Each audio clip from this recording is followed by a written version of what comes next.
बलराम और एकलव्य का तथा पौंड्रक और सात्विकी का युद्ध। वैशंपायन जी कहते हैं, जन्मेजय, समस्त मांस भक्षी जीव उस समय शीघ्रता पूर्वक मृतकों का मांस खाते और नाना प्रकार का घोर अट्टहास करते हुए पृथ्वी को प्रतिध्वनित करते थे।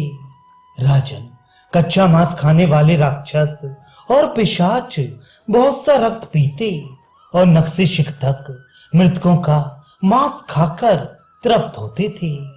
नरेश्वर, उस नगरी में उस युद्ध से संतुष्ट हुए कौवे, बक, गृध्र, शेन और गीदड़ उस समय नृत्य करते थे। भयानक राक्षस भी मृतकों के मांस भक्षण में लगे थे।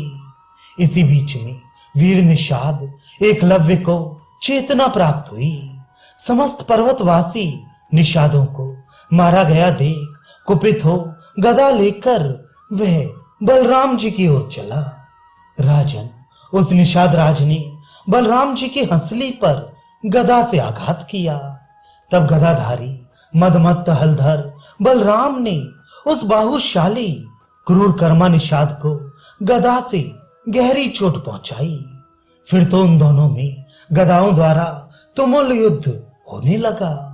महाबाहु, उन दोनों के युद्ध में परस्पर मिलते हुए समस्त समुद्रों के गंभीर घोष की भांति आकाश में बड़ा भारी शब्द होने लगा। महाराज, प्रलय काल में समुद्रों का जो तुमुल घोष होता है वैसा ही शब्द होने लगा। उसे नागराज शेष भी क्षुब्ध हो उठे और दिग्गजों को भी महान क्षोभ प्राप्त हुआ। पृथ्वी और आकाश ये सबके सब शब्दमय ही प्रतीत होने लगे। इसी बीच में रणकुशल राजा पौंड्रक ने तुरंत ही वृषणी नंदन सात्विकी पर गदा से आघात किया। राजन, तब बलवान सात्विकी ने भी मिथ्या वासुदेव पर गदा का प्रहार किया। राजन, उन दोनों के महासमर में बड़ा भयंकर शब्द प्रकट होने लगा। एक दूसरे के वध की इच्छा वाले इन चारों योद्धाओं का अत्यंत भयानक शब्द समूचे ब्रह्मांड में क्षोभ उत्पन्न करने वाला था। राजन, तदनंतर उस संग्राम के मुहाने पर प्रातः काल की लाली प्रकट हुई। तारे प्रकाशहीन हो गए। इसी तरह अंधकार क्षीण होने लगा। उषा काल के जागृत होने पर अंधकार पूर्णतः मिट गया।